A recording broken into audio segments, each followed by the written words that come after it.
Hey friends, my new book, Negotiation Made Simple, comes out October 31st. If you pre-order the book, I want you to have 4 special bonuses.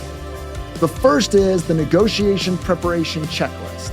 The second is access to an interview with Ryan Hawk, the host of the Learning Leader podcast.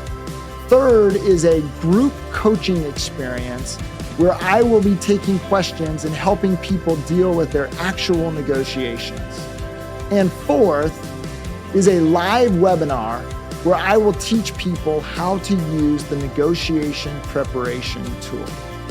All of these things are worth like 10 times the cost of the book. Don't miss this deal. All you have to do is to go purchase the book wherever you buy books, and then go to lowrygroup.net/book. And there you can give us information about your order, and we will get these bonuses to you.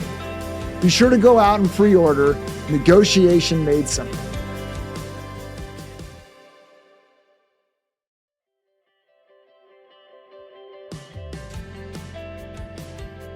Welcome to Negotiation Made Simple. I'm your host, John Lowry. On today's episode, I want to talk about non-negotiables.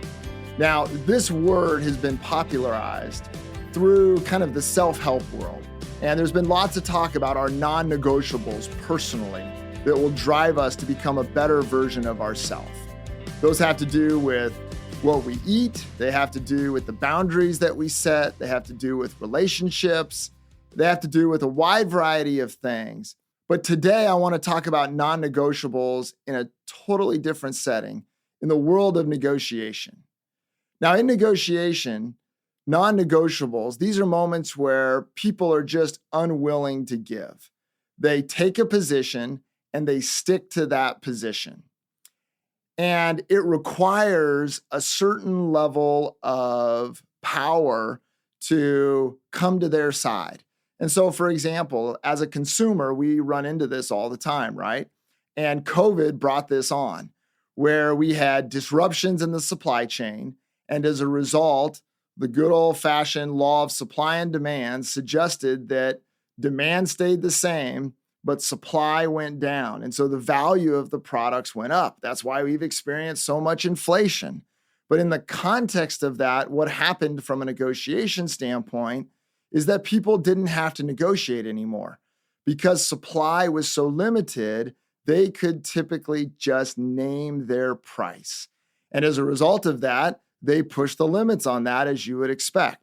And so they named their price and it went higher and higher and higher, and people continued to consume and demand was there. And so as a result, you were left with some inflationary forces, but you were also left with this situation to where now products and goods and cars and trucks and houses and all sorts of different things, the price went up dramatically. And now we're at a place to where you're starting to see that come back down. As demand softens a little bit, as the supply chain opens up again, as inventory begins to rise, now all of a sudden things are becoming back to normal. But I want to talk to you about the dynamic that happened because it's really important to understand it from a negotiation perspective, because all of this is not just purely economics. Some of this has to do with negotiation as well. And so what happens in terms of this idea of non-negotiables or taking a position and sticking to it, there's some things that happen. There's some good things that happen. The good things are that if the situation is right, you can kind of name your deal. And as a result of that, you can get people to come to the number or to the deal that you want. And so it can be very, very effective in terms of not having to discount. And there are moments where it's useful to where if you just say, listen, this is it, this is the best I can do, that's the moment where people feel like they have gotten the best deal they will get. And as a result of that, they will say yes, and you will have a deal. And so non-negotiables work. There's no doubt about it. They work.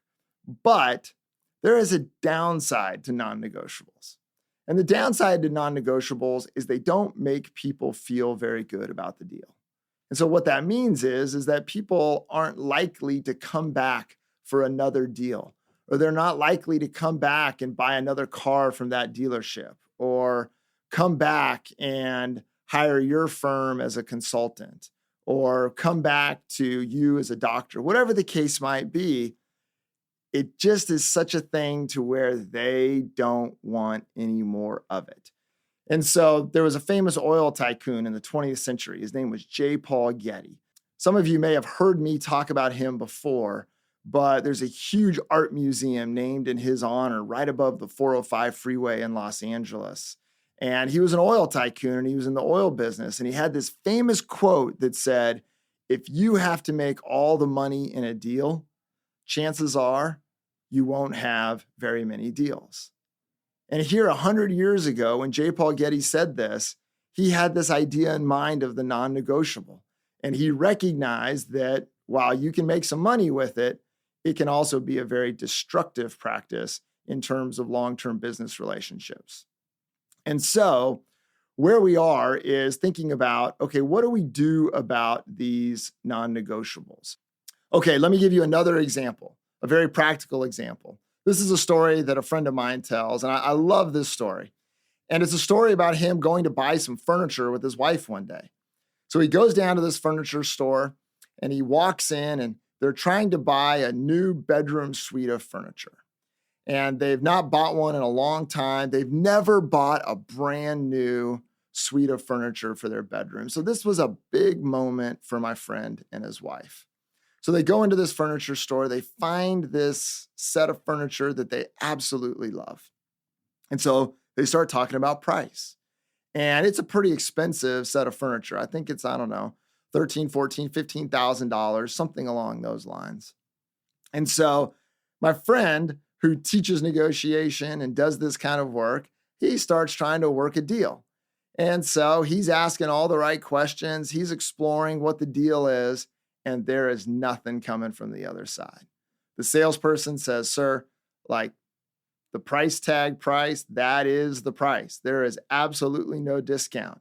And you're going to pay tax on top of that. And you're going to pay shipping on top of that. There is no discounts. That is the price." And so my friend does what you would typically do. "All right, well, let me talk to your manager." So he talks to the manager. Manager says, "Sir, that's the price. No discounts, no breaks, no sale, nothing. That is the price. If you want the furniture, that's what it's going to cost you."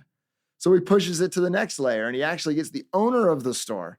And the owner says, "Nope, no breaks, no discounts. That's the price." So he goes even further in terms of trying to see if there's a way that he can buy the furniture cheaper from the manufacturer.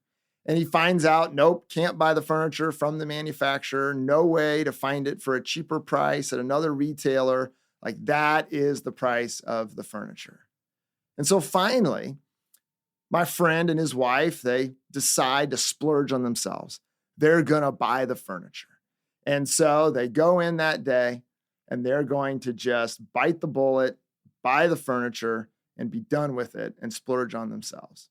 And so they're sitting in there, and they've decided to do it, and they're working through the transaction. And here the salesperson pulls out this marker, and he starts describing this marker, and he says, "You see this marker right here?" He says, "This is the exact finish of the furniture that you are buying."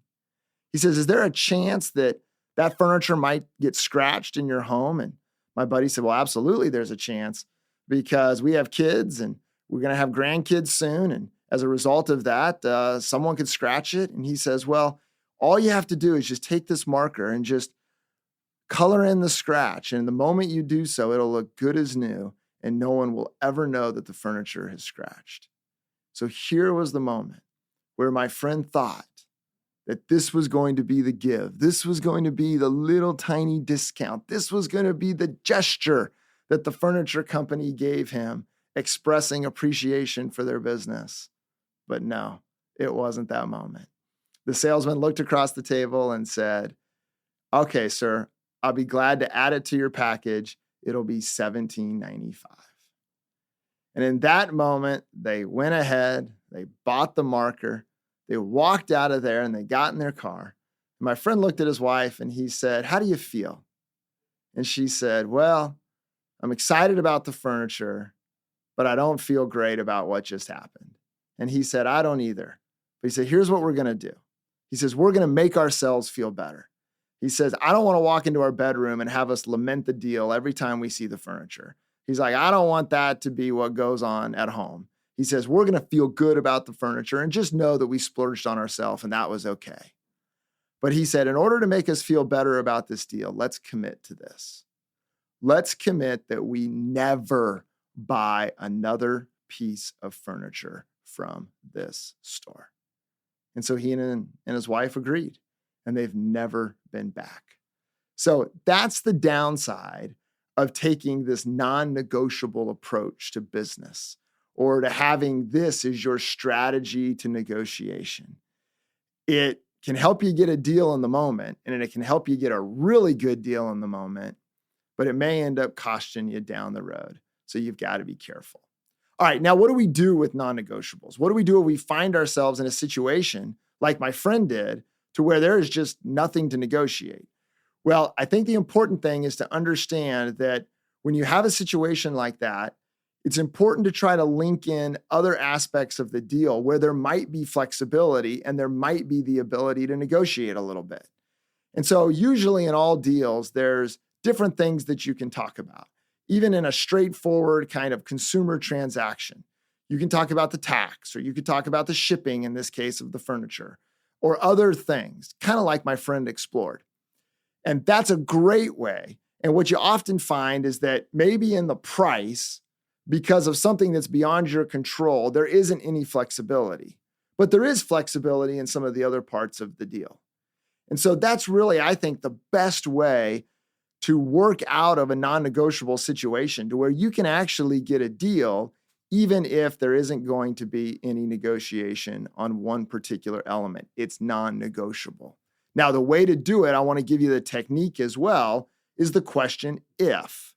So if I pay you full price for whatever it is you're buying, or if I agree to what you're demanding and what you're telling me is non-negotiable, will you, and then find something else that you want in the deal, or where you're looking for a concession to make the deal happen.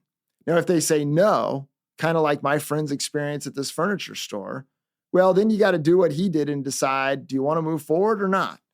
But oftentimes there's going to be other things to where there is more flexibility and you can still construct a really good deal, even though it's been presented to you as non-negotiable. The other thing you can do that I've had work and that I've seen work is you can present a non-negotiable offer of your own. And so in the context of these non-negotiables, we actually engage in a negotiation to where they've presented a non-negotiable offer or demand. You then present a non-negotiable offer of demand and you create that gap. And then the question is, are people going to stick to their non-negotiable offers and demand, or are people going to work to try to solve that gap? Now, sometimes, yeah, people stick to it and there's no deal. That's how it is. But I've seen on several occasions where both sides kind of set up as non-negotiable. And then after they do, there's not a negotiation that takes place, but they do find a number somewhere in the middle that they decide to do the deal. And so sometimes you have to really test, is it really non-negotiable?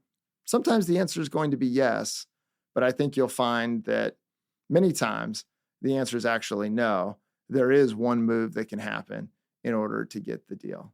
So that's the world of non-negotiables. It's an interesting tactic out there.